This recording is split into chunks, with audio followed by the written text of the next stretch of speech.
Anong wish mo ngayong birthday mo? Wala. Good health lang sa akin. Basta. Good health, tapos mainom ka mamaya! Oh my God. Heto na, libre na naman kami ng lunch and dinner.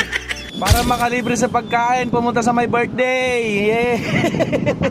Si Mark, tahimik lang. Ito si Ma'am Tess, ang mama ni Mark. At siya naman ang may-ari ng Smoke Grill dito sa Partners Hub.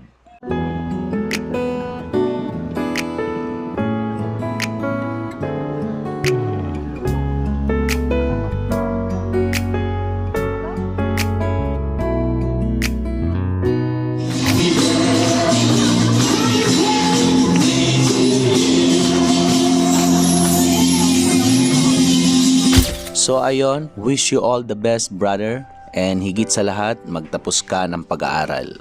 Thank you very much. Hanggang ngayon, hindi pa rin kami matunawan sa dami ng handa mo.